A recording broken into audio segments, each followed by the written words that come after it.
बिस्मिल्लाहिर्रहमानिर्रहीम। तहरीक इंसाफ को अदालती महाज पर एक और कामयाबी मिल गई।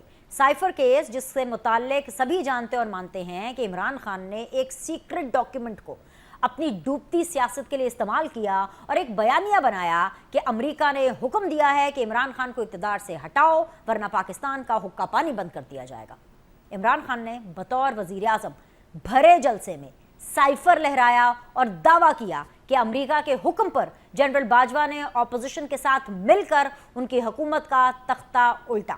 इमरान खान का यह बयानिया कामयाब रहा और मार्च 2022 में सियासी तौर पर मुकम्मल नाकाम इमरान खान को नई सियासी जिंदगी मिल गई। उसके बाद वो हस्बे ज़रूरत अपने इस बयानिए में रद्द-बदल करते रहे, कभी अमेरिका तो कभी जनरल बाजवा, कभी मोहसिन नकवी तो कभी नवाज शरीफ। गर्ज वो जब चाहते यू टर्न ले लेते और उनके फॉलोअर्स हर बात पर आमीन बोल देते। साइफर केस किसी भी वजीर आजम के खिलाफ अपनी नौयत का एक मुनफरिद केस था। यह ऐसा जानदार केस था जिसमें 22वें ग्रेड की 3 हाईफाई गवाहियां भी आईं। सब गवाहों ने तस्लीम किया कि इमरान खान ने सीक्रेट डॉक्यूमेंट को सियासत के लिए पब्लिक किया। ऑडियो टेप्स मौजूद हैं जिनमें इमरान खान आजम खान को हिदायत दे रहे होते हैं कि उन्हें साइफर से खेलना है। जी हाँ, यही एग्जैक्ट वर्ड्स थे कि उन्हें इस साइफर से खेलना है और फिर वो खेले और क्या खूब खेले। ये सब कुछ ऑन रिकॉर्ड है और पूरा पाकिस्तान जानता है। अगर कोई नहीं जानता तो वो है हमारा निज़ाम इंसाफ। हमारी अदालतें अपने फैसलों में इमरान खान के बयानिए को तस्लीम कर रही हैं और मुसर हैं कि कैसे एक कागज़ का टुकड़ा हमारी मुल्की सिक्योरिटी को खतरे में डाल सकता है।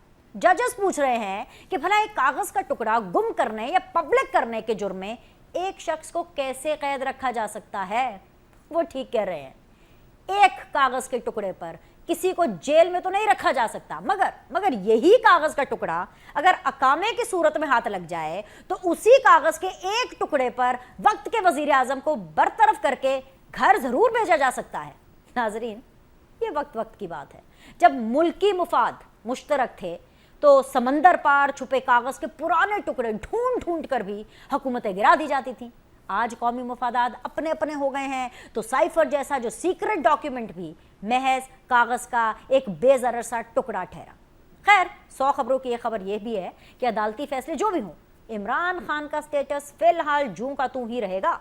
वो तोशा खाना केस के फैसले के बाद भी अडियाला जेल में कैद रहे, वो साइफर केस में बरियत के बावजूद अडियाला जेल में ही रहेंगे।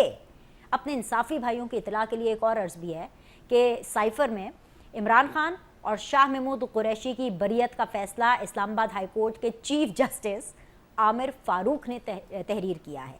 ये वही चीफ जस्टिस हैं जिन पर इमरान खान को बिल्कुल एतबार नहीं था। तहरीक इंसाफ की पूरी सोशल मीडिया ब्रिगेड उनके खिलाफ मुनज़्ज़म मुहिम चलाया करती थी। उम्मीद करनी चाहिए कि इस फैसले के बाद इमरान खान और उनकी पूरी पार्टी जस्टिस आमिर फारूक से शर्मिंदा होगी और माफ़ी मांगेगी। मगर मैं जानती हूँ कि अखलाकियात और तहरीक इंसाफ एक दूसरे की जिद हैं। एनीवेज जी, इस पर बात करेंगे। एक छोटा सा ब्रेक लेते हैं, ब्रेक के बाद वापस आएंगे और मेहमानों से गुफ्तगू करेंगे। अस्सलाम वालेकुम जी, आप देख रहे हैं सीधी बात बीनर सलीम के साथ और इस वक्त सीधी बात जोन के अंदर मुझे ज्वाइन किया हुआ है जी वेरी ऑनरेबल राजा कमरुल इस्लाम साहब ने, रहनुमा मुस्लिम लीग नून के। अस्सलाम वालेकुम, खुश आमदीद। मुझे ज्वाइन किया हुआ है जी वेरी ऑनरेबल अजहर सदीक साहब, रहनुमा है पाकिस्तान तहरीक इंसाफ के। अस्सलाम वालेकुम, खुश आमदीद। बड़ी खबर जाहिर सी बात है जो हमने वीकेंड के ऊपर देखी वो ये था कि इमरान खान साहब जो हैं उनको साइफर के मामले में भी अच्छी खासी छूट मिली है, बरियत मिल गई है। और इसी हवाले से मैं पहला सवाल राजा कमरुल इस्लाम साहब आपसे करना चाहूँगी कि कैसे हो गया ये फैसला कैसे आ गया। प्रोसिक्यूशन तो गवर्नमेंट का काम था, तो हमने ये देखा कि साइफर के ऊपर तो आप लोगों ने भी अच्छा खासा बयानिया बनाया था। एक वो बयानिया जो इमरान खान साहब का था और फिर उसके जवाब में जो आप लोगों ने बयानिया बनाया कि देखे जी ये तो गद्दारी हो गई, देखे जी ये तो रियासत के खिलाफ पता नहीं कितनी बड़ी चीज़ हो गई। अदालत ने क्या, कुछ भी नहीं हुआ भाई, उनको बरी कर दिया है। देखें, उसमें शायद प्रोसिक्यूशन की बहुत सी कमज़ोरियाँ ज़रूर हुई होंगी। मैंने उस केस को ट्रायल होते नहीं देखा, लेकिन प्रोसिक्यूशन ने बहुत सी ऐसी चीज़ें जो लैप्सेस हुए हैं, मसलन जो बुनियादी चीज़ थी साइफर की कि जो एंटायर कोडिंग सिस्टम है हमारा बैरून ममालिक के साथ, वो कोडिंग सिस्टम कंप्रोमाइज़ हो गया वंस, यानी एक ट्रांसलेशन बाहर आ जाए तो उसके बाद ये होता है कि उसकी जो एंटायर दीगर चीज़ें अगर दुश्मन के हाथ लगी भी थी तो वो उसको उसकी मदद से ट्रांसलेट करने के काबिल होता है। इस चीज़ की संगीनी को किसी ने महसूस ही नहीं किया। वो एक कागज़ के पीछे पड़े रहे कि कागज़ गुम हुआ, कागज़ मिल गया, कागज़ नहीं मिला, कागज़ आसानी में था। यानी जो बुनियादी चीज़ हुई, यानी वो पूरा सिस्टम जो सिक्योरिटी का था, जिनकी बुनियाद पे रियासतें चलती हैं, इससे पहले के माजी के पैगामात भी उसकी रोशनी में वो उनको वो ओपन सीक्रेट बन गए, और जो मुस्तकबिल में भी थे ज़ाहिर है उसके बाद शायद वो सिस्टम किया। Number one.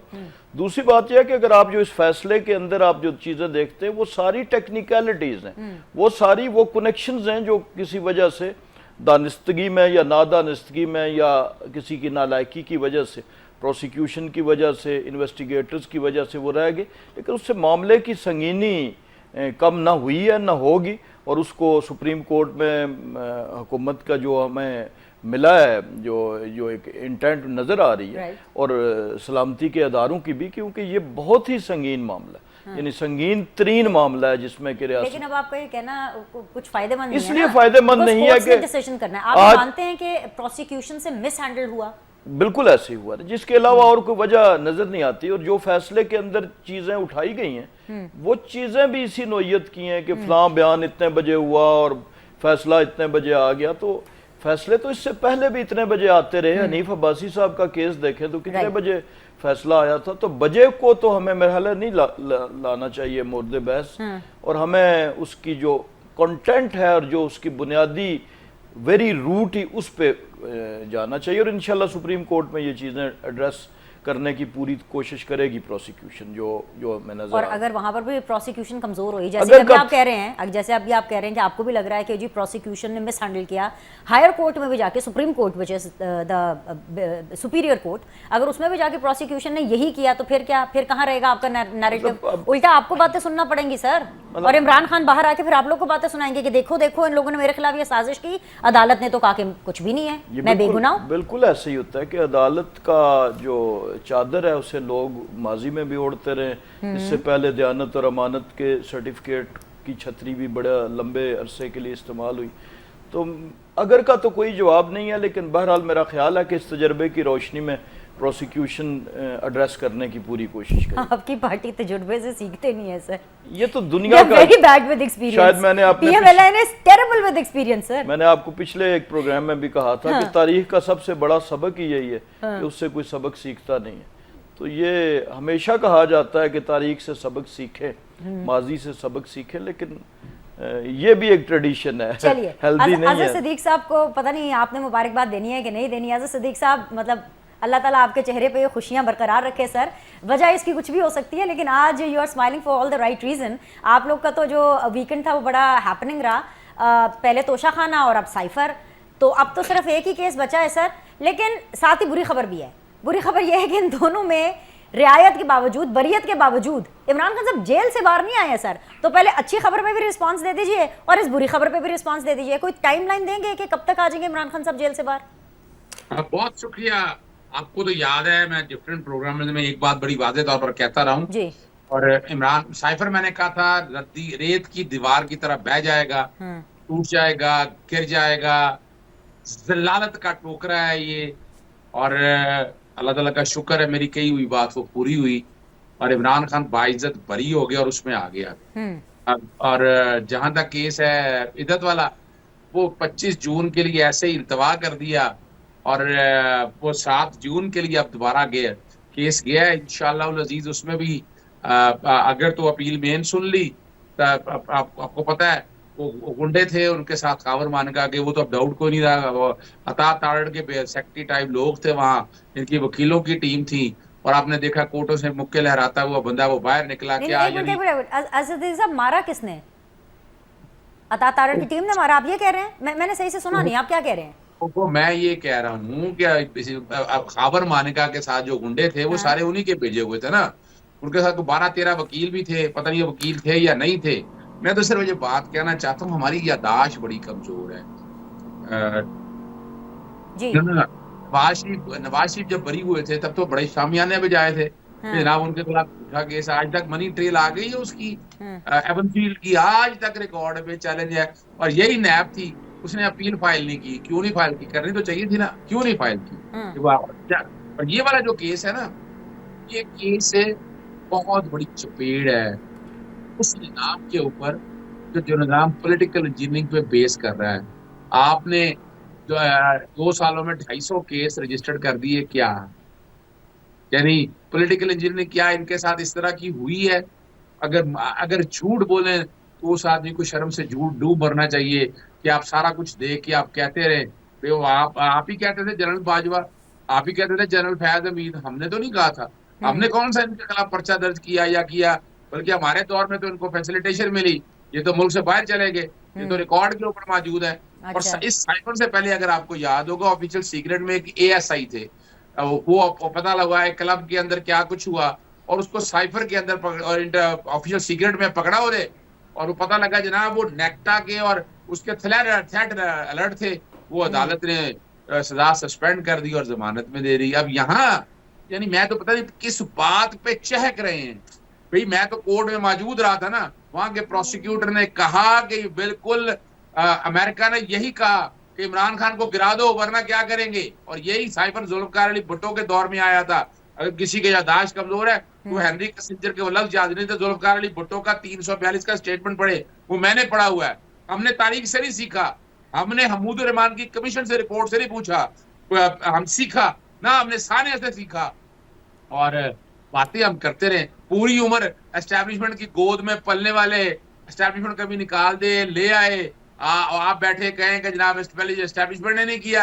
ओ भाई उंगली हाथों में हाथ डाल के आपको यानी देखे ना, मैंने आपको एक बात वो भी याद होनी चाहिए, 5 जून 2023 को मैंने लंदन में प्रेस कॉन्फ्रेंस की थी कि पाकिस्तान को मिसाके जमहूरियत दफन कर दिया इन्होंने। कौन सी जमहूरियत इस मुल्क के अंदर? हाइब्रिड रजीम है, प्रॉक्सी हैं ये लोग, ये तो बेचारे मुलाजम है।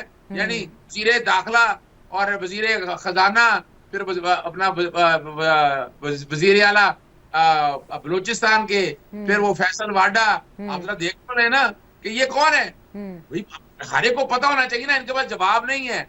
और ये वो यानी बातें बड़ी करते रहे लेकिन तारीख सबक नहीं सीखा इन्होंने। हमने तो सबक सीख लिया ना अब, और हमने कोई डील शील नहीं की। इमरान खान कोई जमानत लेके मुल्क से बाहर नहीं भागा, उसने बड़े आराम से जेलों में रहा। अजहर साहब, आपकी बातों से ये लग रहा है कि आप बड़े सेटिस्फाइड हैं जो भी अदालत ने डिसीजन दिया है। तो सर अभी आप जस्टिस आमिर फारूक साहब के खिलाफ वो जो आप कैंपेन चलाते हैं, अब आप तो वो नहीं चलाएंगे ना? अब तो आपको अदलिया के ऊपर कोई प्रॉब्लम नहीं है, अब तो मतलब सब कुछ ठीक है ना? आपको इस निजाम के ऊपर ट्रस्ट भी है और आपको लग रहा है कि निजाम बिल्कुल ठीक काम कर रहा है, ऐसे ही है ना सर? नहीं देखिए, पहली तो बात ध्यान में रखिएगा, मैंने आपको पहले भी कहा था कि चीफ जस्टिस आमिर फारूक के खिलाफ कैंपेन हम लोग कोई नहीं चलाते। हम जुडिशरी अपने सोशल मीडिया पे जो लोग चला रहे हैं उनका हमको नौ में का जैसे सानिया हम पे डाल दिया, हमने थोड़ा है या तो आए ना अभी तक चीज आप सोशल मीडिया की कैंपेन हमारे ऊपर आई हो कभी क्या हमने की है? वो जहां तक जस्टिस आमिर फारूक साहब से एतराज है, आज भी मेरा देखिए मैं तो उनसे इजहार कर देता हूँ। और फॉरेन फंडिंग के केस में मैंने इजहार किया था, मैंने तो बाकायदा जो पहले तोशा खाना था उसका जुरिसडिक्शन का फैसला आज तक नहीं हुआ। देखिए वो तो लीगल एतराज है ना, वो लीगल एतराज रहेंगे। जस्टिस काजी फाजिल पे लीगल एतराज है, हमारे प्रोसीडिंग हो रही है, वो अपनी जगह है। जो समझने वाली बात है वो बारीक बात बड़ी वाज़ेह है, हमने माजी से नहीं सीखा, हमारे कॉल फेल में तदाद है, हम मुनाफकत पे यकीन रखते हैं। हमने देखे ना सियासी जमात, एक याद रखिएगा मिसाके जमहूरियत उन्होंने किया था कि जमहूरियत परवान चढ़े, हाइब्रिड रजीम परवान ना चढ़े। क्या आप बैठकर और आपको डाउट रह गया? शबाज शरीफ तो आपको पता है डिक्की में छुपकर डिक्की में बैठ के जाया करते थे ना। आजकल इनके अता तराड़ या बाकी देखे गेट नंबर 4 इनकी कितनी हाजिरी लगती है, जरा रिकॉर्ड चेक करके देख लें, आपको अंदाजा हो जाएगा। ये तो अब जकी छुपी बातें नहीं है, वो ये नहीं सीखना चाहते तारीख से। यानी वो क्या जी पहले आपके प्रोग्राम में कहते थे और 9 मई वालों से बात नहीं करेंगे, अब नहीं हुआ तो जनाब वो जो ट्वीट किया उनसे बात नहीं करेंगे। अच्छा वो ट्वीट पौधा पहाड़ निकला चूहा इन्होंने पकड़ के, पहले आपको पता है वो सानिया हैदराबाद की तर्ज के ऊपर पिंडी के कमिश्नर से एक रिपोर्ट बनाई है, साहबी पैदा किया कि जनाब मुल्क तो पता लगा एविडेंस कोई नहीं है, वो एविडेंस जनरेट करने के लिए एक ट्वीट हुआ, वो ट्वीट इमरान खान पे डाल के जनाब वो जो हमूदुर रहमान कमिश्नर की रिपोर्ट है वो बुनियाद बना के नहीं जी ये मुल्क दुश्मन बातें हो रही। भाई क्या मजाक बनाया हुआ है आपने अभी तक दहशतगर्द तंजीम बनाने की कोशिश। तो नहीं सर, मजाक तो है ना, वो ट्वीट के आगे और ऊपर ये टैग करके लिखा हुआ है ना हैशटैग गद्दार कौन, तो मजाक तो है कि आप लोगों से पूछ रहे हैं और लोगों को बता रहे हैं कि एक्चुअली गद्दार कौन है। इसका क्या मतलब है? ये तो मजाक ही है ना। हमूदुर रहमान कमीशन में तो कोई प्रॉब्लम नहीं सर, उस रिपोर्ट का तो कोई मसला है नहीं। सुन लेना आप, सर नवाज शरीफ तो प्रॉब्लम है ही नहीं ना। नवाज शरीफ क्या है, एक सिंपल एक एमएनए है। नवाज शरीफ जेल में थोड़ी है, इमरान खान साहब जेल में है। नवाज शरीफ साहब ट्वीटे थोड़ी कर रहे हैं, इमरान खान साहब कर रहे हैं। जी सर। ना जब भाई इनकी पार्टी के लीडर हैं, 3 दफा मुल्क के वजीर हैं, उनकी तकरीरें सुन लें, सानिया मशरकी की पाकिस्तान के बारे में, उनसे सुन लें। आपको याद नहीं ख्वाजा आसिफ की तकरीरें सुन लें जो असेंबली के अंदर है। अब तो हमने जैसी बात कोई नहीं की, हमने कौन सी ऐसी बात की है? बात वादे है। सर आप कह रहे हैं गद्दार कौन, आप तो पूछ रहे हैं गद्दार कौन है। वो पूछ रहे हैं कि जनरल याया गद्दार था या एग्जैक्टली। तो ये 53 साल के बाद ये डिबेट करना बनता भी है। इमरान खान साहब जेल में है, 2 केसेस में तोशाखाना साइफर में रिलीफ मिलने के बावजूद बाहर नहीं आ रहे हैं, और आप फिर पूछे जा रहे हैं कि जी गद्दार कौन है। सर देखिए एक बात याद रखिएगा, इमरान खान पहले दिन से ये बात कर रहा है, वो तारीख के सबक, और वो कह रहा है, और वो ये बात ये नहीं है। नहीं सर पहले दिन से तो नहीं कर रहे, वो तो जनरल बाजवा, जनरल फैज हमीद साहब के साथ बिल्कुल ठीक थे। उनको तो शेख मुजीब बिल्कुल अच्छे नहीं लगते थे, बल्कि जब वो नवाज शरीफ साहब को उस टाइम पे ताने मारा करते थे, वो अल्लाह जन्नत दे, वो नईमुल हक साहब को जो इमरान खान साहब के दोस्त हैं, उनकी तो ऑफिशियली ट्वीट्स मौजूद हैं। वो कहते थे कि देखे देखे जी ये नवाज शरीफ जो है ये शेख मुजीब बनने की कोशिश कर रहा है, और आप तो जनरल याया के साथ खड़े हुए थे उस टाइम के ऊपर, जस्ट बिकॉज क्योंकि आपकी जनरल बाजवा साहब के साथ बन रही थी तो फौज आपको तब अच्छी लगती थी। ना पाकिस्तानी तारीख में पाकिस्तान तहरीक इंसाफ कभी जनरल याया के साथ नहीं खड़ी हुई। ये गलत फहमी है, गलत बात है, सवाल ही पैदा नहीं। अच्छा जनरल बाजवा साहब के साथ तो खड़े हुए हैं ना सर, जनरल बाजवा साहब के साथ तो खड़े हुए हैं ना। वो बाजवा साहब के साथ तो बतौर चीफ ऑफ आर्मी साहब थे, that's all. General Faiz Hamid DGIS थे, हर एक को पता है। ठीक है हम तो नहीं सर आप उनके साथ खड़े हुए ना, तो सर उस टाइम पे इस कमीशन को निकाल के पब्लिक करके इसका जो है वो तिया पंचा एक कर देते ना सर। आप 4.5 साल हुकूमत में रहे हैं। अरे बीने इस तरह समझनी है बात है कि हमने तो जो है हुकूमत में थे ना, हमने तो एक्सटेंशन की बात की। एक्सटेंशन पे यस मैन का किसने दार किया? नवाज शरीफ ने और नून लीग ने। फिर उसके बाद मौलाना फजलुर रहमान ने क्या कह दिया? ख्वाजा आसिफ कहते हैं कि अगस्त 2018 में हुकूमत आई, अप्रैल 2008 महीने बाद वो कह रहे जनरल बाजवा से राब्ता हो गया था। हम थोड़ा कह रहे हैं, ये तो इनके लीडर कह रहे हैं। चले सर जाते जाते तो इमरान खान साहब ने भी कहा था ना for ever life time extension, वो भी तो दी थी ना, वो भी तो हिस्सा था ना इसका। पैदा नहीं होता। देखिए मैं फिर बताता चलूं, जिसकी जितनी वसात थी उन्होंने उस हिसाब से अपनी ऑफर करा दी। इन्होंने 8 महीने के बाद करा दी होगी, सर आपने भी जाते जाते लाइफ टाइम करा दी। मेरे साथ रहिए, कादिर मंदोखेल साहब ज्वाइन कर चुके हैं मुझे। कादिर मंदोखेल साहब बहुत बहुत शुक्रिया सर ज्वाइन करने के लिए। साइफर से खेलने का ऐलान करने वाले जो इमरान खान साहब हैं, उन्होंने तो निज़ाम इंसाफ से भी कोई खिलवाड़ कर दिया है। मतलब बिलावल भुट्टो तो साइफर के मामले को लेकर के असेंबली में भी इतना ज़्यादा बोले थे, क्योंकि वो तो खुद फॉरेन मिनिस्टर रह चुके हैं, और वो बता रहे थे असेंबली में खड़े होकर लोगों को कि भाई as a foreign minister he knows कि इमरान खान ने कितनी बड़ी वायलेशन कर दी है, साइफर क्या होता है, इसकी कितनी बड़ी कोई वायलेशन हो गई है। लेकिन सर अदालत को नहीं लगता कि कोई वायलेशन हुई है। मुझे तो लग रहा है कि हुकूमती बेंचेस में परेशानी है, आप लोग परेशान हैं, ये नून लीग जो है ये परेशान है कि अब अगला केस कौन सा केस बनाना है इमरान खान के खिलाफ, किस तरह से उनको जेल के अंदर जो है वो बरकरार रखना है। जी कादिर साहब। देखिए थोड़ा सा हम लोग बड़ी शॉर्ट मेमोरी वाले हैं जी सर, और अभी 1 महीना भी नहीं गुजरा है जब तहरीक इंसाफ के तमाम वकला ने प्रेस कॉन्फ्रेंस की है और इसी chief justice Islamabad high court के खिलाफ कि हमें उस पर एतबार नहीं है। और पार्टी के तर्जमान रऊफ हसन साहब ने जिस अल्फाज से उनको नवाजा जो तो इन्हें अदालत के जमरे में आता है, मैं रिपीट भी नहीं करूंगा। आज उनको chief justice Islamabad high court बड़े अच्छे लगे। तो पहले तो ये वादे कर दिए कि वो पहले अच्छे नहीं थे, अब अच्छे अचानक कैसे हो गए, या इनके हक पर फैसला आ गया जजों को दबाव में लाने के लिए। ये तो बड़े 6 जजों के खत को बड़े उछाल रहे थे। आज वो चीफ जस्टिस और सीनियर जज को किस तरह उन्होंने प्रेशर में लाया या क्या प्रेशर था, क्या टैक्टिक्स इस्तेमाल किया है, ये भी तो सारी दुनिया जानते हैं। और फिर बड़ी खूबसूरत बात की है, आपने सवाल किए थे सिद्दीकी साहब से कि आपने जनरल बाजवा के किया है, साथ ये बोले आर्मी चीफ की हिस्सा है। यही जनरल बाजवा था जो इनकी उंगली पकड़ के उनको इख्तिदार में बिठाया। और फिर जब नवाज शरीफ साहब को जमानत होती है तो इमरान खान साहब भागे बल्कि फोन किया है। ये आपको मैं ज़रा बता रहा हूँ, हमारे सियासी लोगों की भी जराए होती है जैसे आपकी मीडिया होती है। उन्होंने कहा कि आप मेरे पास आ जाओ एज ए वज़ीर आज़म। उसने बोला मैं नहीं आता हूँ, आप आ जाओ। तो इमरान खान साहब भागे गए तो उनके पास गए, उसने बोला अगर इस तरह नवाज शरीफ को आपने जमानत दे दी है तो मैं रिजाइन करता हूँ। तो जनरल बाजवा साहब ने इनको एक अल्फाज अदा किए कि आप जिस तरह इख्तियार में आए आपको भी अच्छी तरह पता है, जरा सोच के आइए। और आपको मैं वो तारीखी लम्हा भी याद दिला दूं। और जिस वक्त मैंने ये सुना, अगले दिन जब ये घोटकी में थे, बेनजीर इनकम सपोर्ट को खत्म करने का ऐलान किए वहां के लोकल जो लोग थे उनके कहने पे कि ये तो बेनजीर भुट्टो का नाम आ रहा है, हमारा क्या है। तो अगले दिन शाह महमूद कुरैशी ने सवाल कुछ था और जवाब ये दिया कि इमरान खान अहमक है, बेनजीर इनकम सपोर्ट एक एक्ट बन चुका है, वो नहीं, वो हमकाना फैसला है। तो उनको झटका तो दे दिया उस वक्त भी शाह महमूद कुरैशी के जरिए इसी जनरल बाजवा ने। आज वो और फिर आईएसआई की कुर्सी पे इमरान खान साहब ऐसे बैठते थे जैसे वो अपने घर में या प्राइम मिनिस्टर हाउस में। यकीनन पाकिस्तान की तारीख में सारे वजीर आजम गए होंगे, जीएचक्यू भी गए होंगे, आईएसआई के दफ्तर भी गए होंगे, मगर इस तरह कुर्सी में बड़ा जमान होके कभी किसी की फुटेज हमने, मैं अल्फिया कह रहा हूं, किसी वजीर आजम का नहीं देखा। और फिर वो अचानक वो भी बुरे हो गए। तो भाई इनकी ये ब्लैकमेलिंग, इनकी ये दबाव, ये प्रेशर, ये वकील है सिद्दीकी साहब, अजहर साहब खुद पता है कि इससे आगे भी कोर्ट है, सुप्रीम कोर्ट, जब वो आपको बरी कर देंगे तब जाके फिर आके बोल देना सारी चीज। लेकिन कादिर भाई, मैं यही सवाल अभी नून लीग से भी कर रही थी, कमरुल इस्लाम साहब से भी कर रही थी। आप तो बल्कि लॉ को कहीं ज्यादा समझते हैं क्योंकि आपने उसको पढ़ा भी है सर। अगर सुप्रीम कोर्ट में भी जाके प्रोसिक्यूशन ने यही कमजोरी दिखानी है, क्योंकि इस्लामाबाद हाई कोर्ट ने कहा है कि मुल्जिम तस्लीम भी कर ले तो प्रोसिक्यूशन ने केस साबित करना है।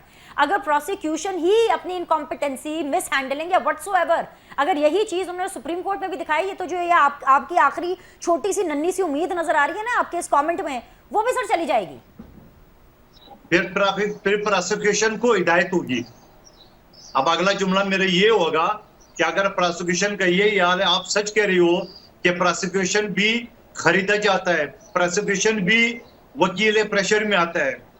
मैं जिस कमेटी का हेड था और उसके फैसले जब मैंने सुना है तो इस्लामाबाद हाई कोर्ट में उसकी आज भी अपील चल रही है। और जब मैं नहीं होता तो प्रोसिक्यूशन किस तरह सर झुका के उसको यस करता। सॉरी टू से इस टाइम पे तो मुझे लगा कि ये पीपल्स पार्टी वाले कादिर मंदोखेल नहीं, मुझे लगा कोई पीटीआई का बोल रहा है। पीटीआई का तो यही वतीरा है कि अगर उनके मतलब की बात ना हो तो फौरन कहते हैं लिफाफा पहुंच गया, खरीद लिया, बेच दिया। आपने भी वही बात कर दी कि प्रोसिक्यूशन मैनेज हो गई सर। आज तो कमाल हो गया जी। मैंने आपका सवाल का जवाब दिया है जी। वैसे मैं आपको बताऊं, प्रोसिक्यूशन 2% पे बिकते हैं। मैं वकील हूं 30 साल से, अजहर साहब को अच्छी तरह 2% पे 2,000 रुपए लेते हैं। 2,000। एक मिनट इधर ही रुक जाए अजहर सिद्दीक साहब, 2% पे आपने प्रोसिक्यूशन को खरीदा है। मंदोखेल साहब just hold on for a minute जी। अजहर सिद्दीक साहब, 2% पे जो प्रोसिक्यूशन उसको खरीदा जाता है।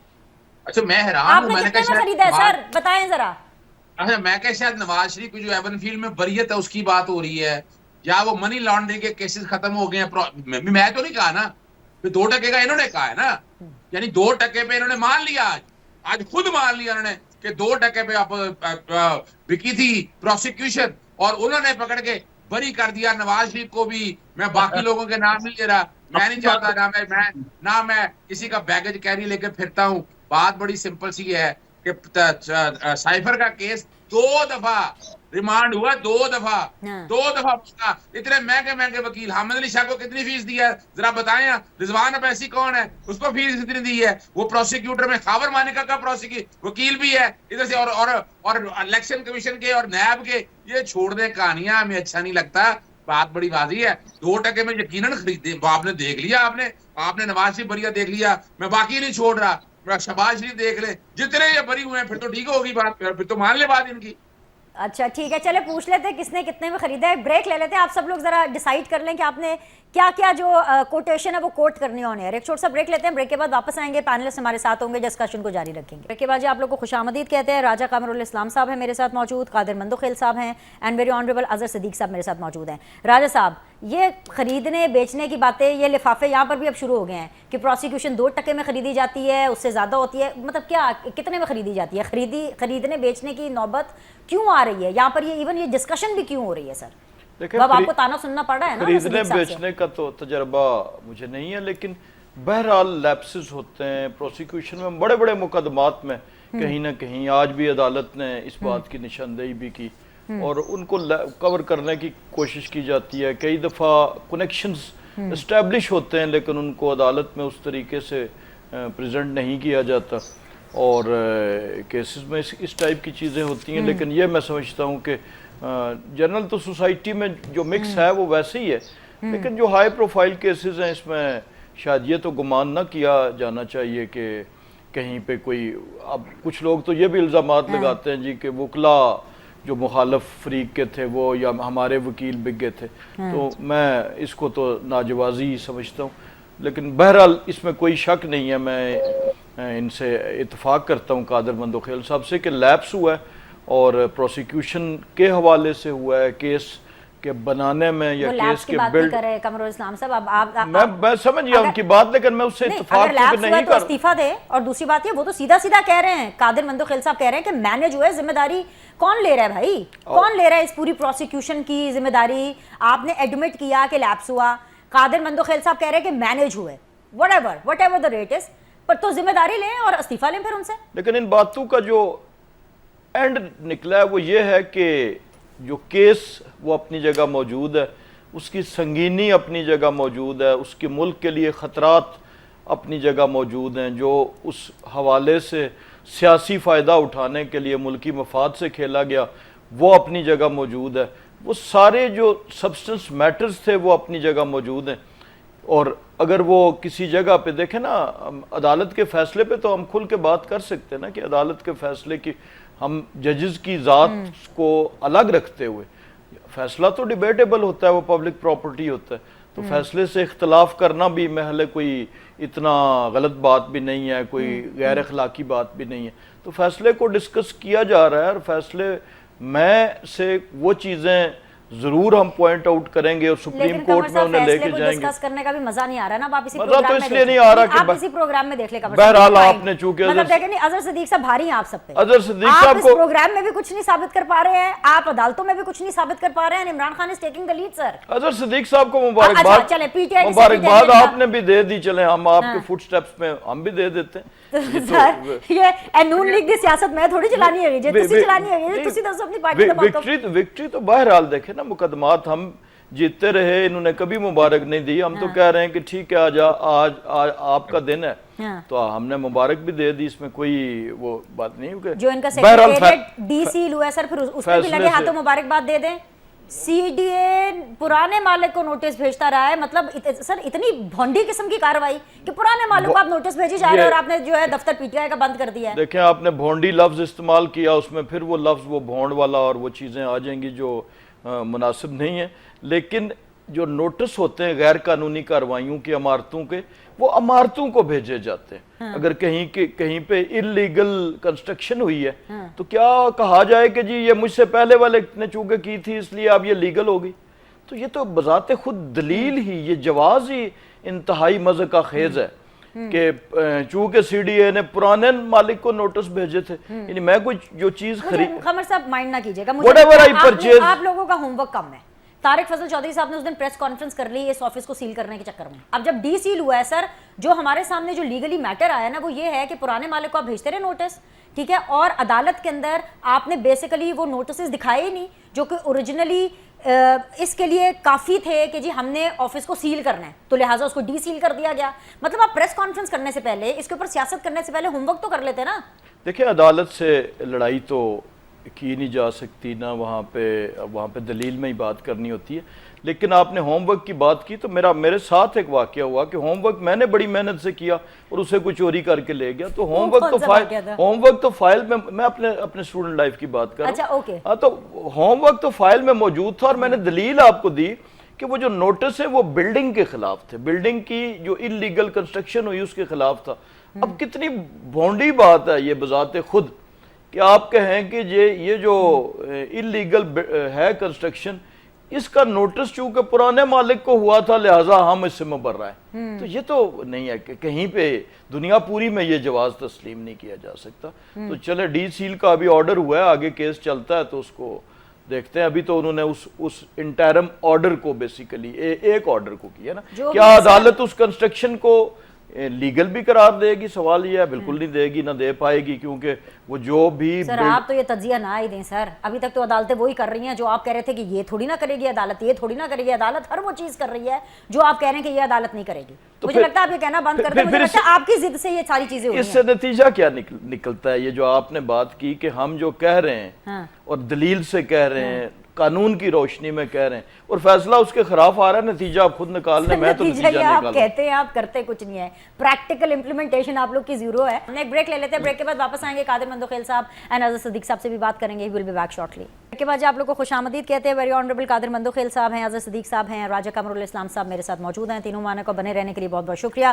कादिर मंदोखेल साहब, हुकूमत ने बस इसी कोशिश में रहना है कि किसी ना किसी तरह इमरान खान साहब जेल के अंदर है, बाहर ना जाएं। अगेन जैसे मैं नून लीग से भी पूछ रही थी, सिर्फ 2 केसेस रह गए हैं, एक अलकादिर ट्रस्ट और उसके अलावा ये इद्दत वाला मामला। और अलकादिर ट्रस्ट में भी ये बहुत बड़ा ट्विस्ट है, हमने तो यही सुना है, आप मुझे इसकी कंफर्मेशन भी दे दें और अगला जो मंजरनामा है वो भी बता दें कि मलिक रियाज साहब जो हैं वो आसिफ अली जरदारी साहब की भी बात नहीं सुन रहे हैं, किसी तरह मैनेज नहीं हो रहे हैं आपके से।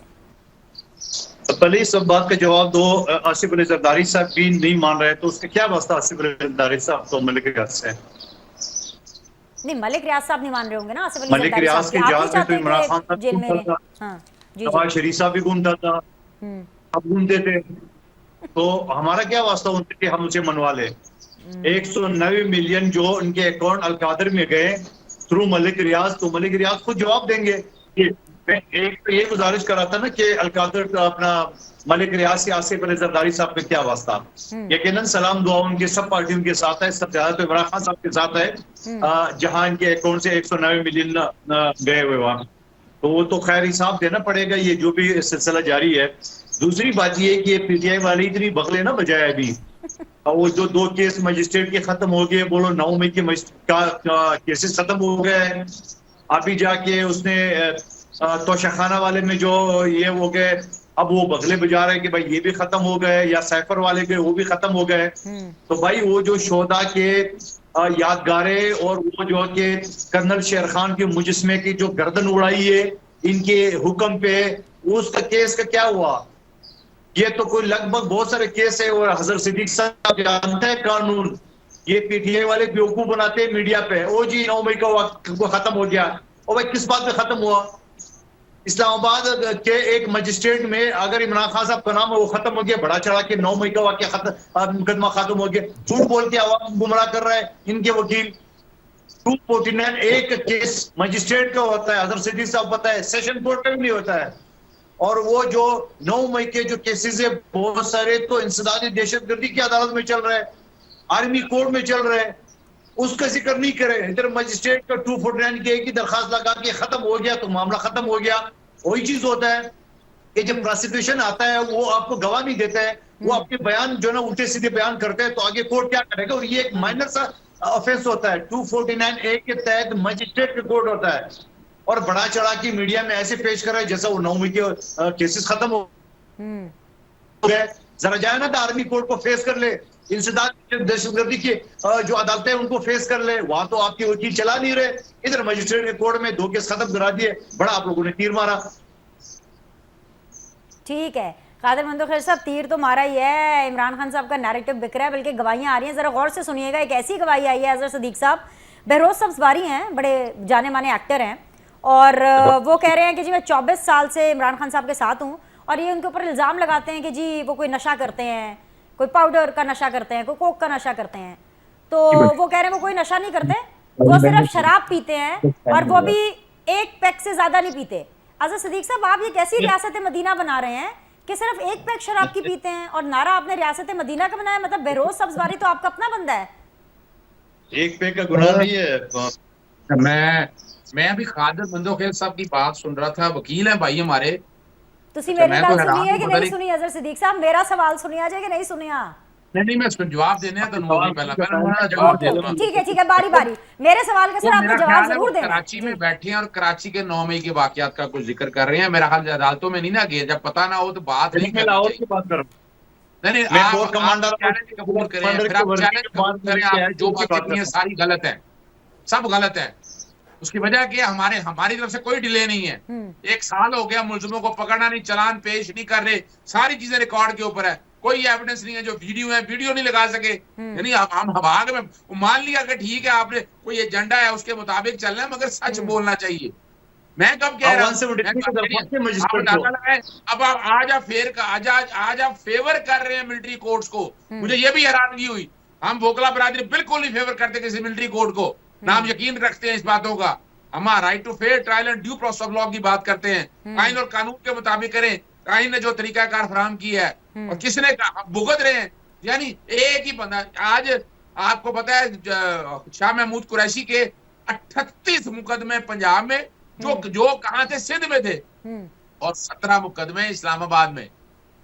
कितने हो गए हैं आप अंदाजा लगाएं, 55 केसेस 55 जगह मौजूद हो सकता है, सवाल ही पैदा नहीं होता।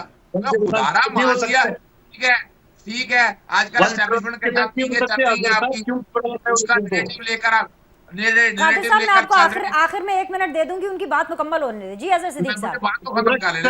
जी सर, मैं आपके साथ दे रही हूं। नैरेटिव बिल्ड करते रहे, झूठा बिल्ड करते रहे, कभी खुदारा, कभी ये खुदा को हाजिर नाजिर जानकर सच बोलना चाहिए। मैं बड़ी इज्जत करता था उनकी, लेकिन मुझे बड़ा दुख हुआ कि ये सारी जो बातें मैं सुन रहा हूँ एक वकील के अल्फाज है, मुंह से। तीसरी बात मैं आपके सामने रख दूं कि ये जो है ना प्रोसिक्यूशन, ये सारा ये हमने नहीं किया हुआ।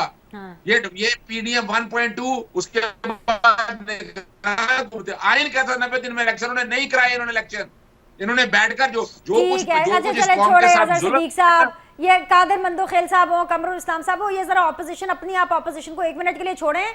आपके सफों में जो लोग हैं, ये बहरोज सब्जवारी क्या कह रहे हैं, उनकी बातें सुन के आपको दुख नहीं हुआ? वो तो आपके अपने हैं। एक पैक इमरान खान साहब 1 पैक शराब का पीते थे।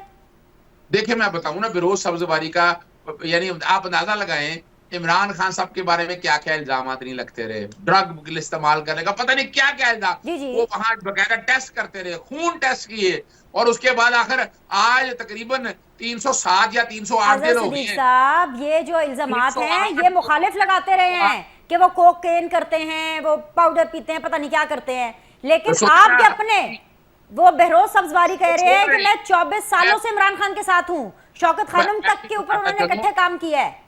देखिए मैं फिर बताता चलूं, 3 ये इल्जाम थे ना, तो इन्होंने तो वो तो टेस्ट में आ जाती है रिपोर्टें सारी, वो आ जानी थी सारी। ये छोड़ दें इन चीजों को, मैं इन बातों की तरफ नहीं पड़ता। सर 1 पैक पीते थे तो वो 1 पैक कहाँ आना है मेडिकल टेस्ट में, ब्लड टेस्ट में कैसे आना है 1 पैक? जी ना, मैं जुल्फकार अली भुट्टो साहब की बड़ी इज्जत करता हूँ, आज पीपल्स पार्टी वो नहीं है, उन पे क्या इल्जाम थे, उनके बारे में इल्जाम आप कानों को हाथ लगाएंगे। सर जो भी इल्जाम थे, भुट्टो साहब ने रियासत मदीना का थोड़ी ना नारा लगाया था सर, रियासत मदीना तो खान साहब ने नारा लगाया। पार्लियामेंट से बाज़ारे हुसन किताब किस खानदान के बारे में है? रंगीला खानदान किस खानदान के बारे में किताब है?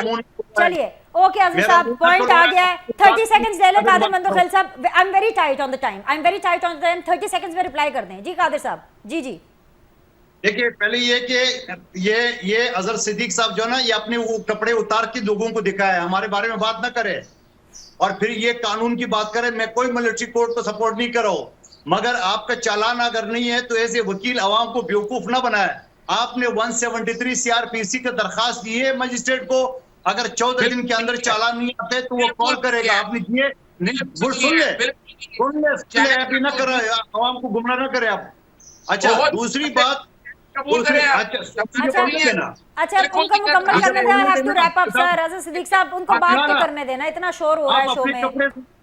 पहले से उतरे हुए ना, हमारे ऊपर कुचलना उछाले आप। अच्छा चलिए गाइस, प्रोग्राम का वक्त खत्म हो गया भाई। तीनों मेहमानों का जी बहुत बहुत शुक्रिया कि आप लोगों ने वक्त निकाला। भाई बड़ा स्टेमिना है भैया आप लोगों का, भाई हर शो में इतनी लड़ाइयाँ करते हैं आपस में। खैर जी आज के लिए इतना ही, इंशाल्लाह ताला आप लोगों से कल मुलाकात करेंगे। अल्लाह हाफ़िज़।